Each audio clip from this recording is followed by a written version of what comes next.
Hello, you're listening to Panorama. I'm Aleisha Verwoert. You know the saying, pigs might fly. Well, have you ever actually seen it? What about fairies at the bottom of the garden? What about God? Is there any credible evidence that he exists?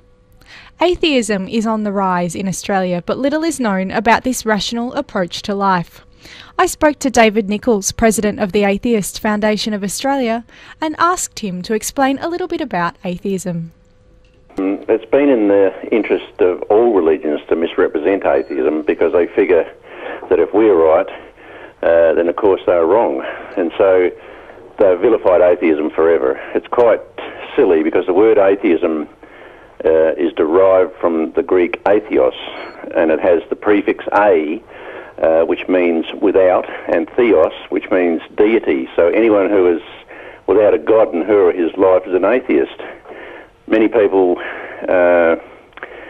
have sort of succumbed to the disparaging propaganda about atheism by the churches and don't class themselves as atheists at all, even though by definition they are atheists. And atheists have only one thing in common, and that is they don't accept that God exists. Everything else is up for grabs. But I would have to add there's a strong bias towards social justice and equality for all people in the majority of atheist thinking.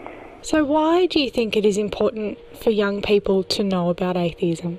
Well, young people are really the future leaders and occupiers of the planet. And I'd have to ask, is it better that they should be making decisions about the future of the planet, following robotically the words out of various holy books which all contain conflicting ideas, or is it better their choices are based on examining the evidence before them? Some of the choices they are going to make will impact on their own personal lives, or the lives of their family, or their friends, or acquaintances, and other people. What's the benefit of taking instructions from holy books which were written by people who were ignorant and scientifically illiterate, and men, by the way, living in a tribal lifestyle at a time when superstition largely explained how nature worked? I'd suggest there are very few benefits in not being an atheist. So even if you don't believe yourself, why are you concerned about what other people may or may not believe? There's a glaring error in that question. Atheists don't have beliefs in the same manner as religious folk. We just accept there's no evidence for supernatural realms and deities. Belief's got really nothing to do with it. Religious people have belief systems dependent on holy books and traditions, whereas atheists have none of that, so we don't have beliefs. The concerns, though, are many.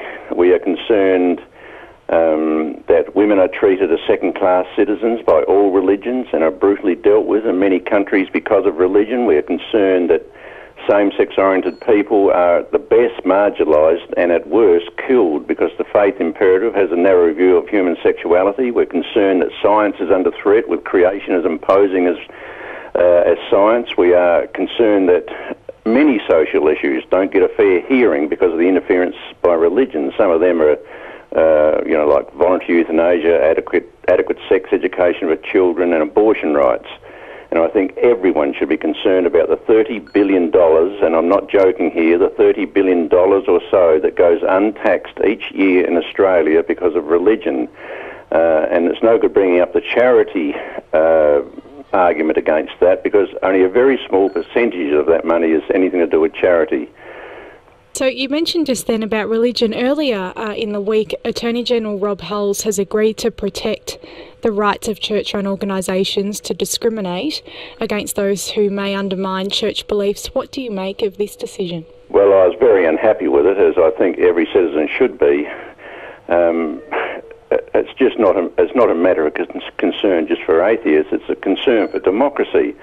It's the right of any sect or a club or a cult to discriminate against people they regard as not suitable, but when it comes to the major religions who are responsible for billions of dollars, as I stated, which is not subjected to taxation, who are subsidised with enormous amounts of money by the government, then they should have no right to discriminate against any taxpayer on religious grounds. And it's sort of funny that religions consider they have the high moral ground, but they seem quite incapable of working out the immorality of such discrimination.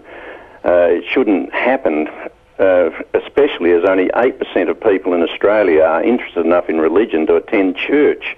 You know, religion is skewing politics and society, and it's about time we all woke up and did something about it, not just atheists.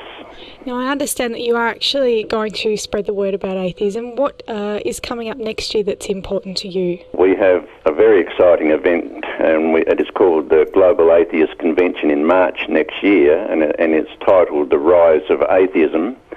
And it will demonstrate to governments and religious leaders and their flocks that atheists no longer are going to be silent about the unhealthy influence it has on every part of society and the planet. The convention will be a beacon to atheists that they are not alone, and they must react to when they are voting in the polling booths against politicians who use religion in their decision making. And the convention will probably, mainly maybe, consolidate the thoughts that atheism is an idea whose time has arrived. And if you wanted to get some more information about that, where could our listeners find that? That is on atheistconvention.org.au.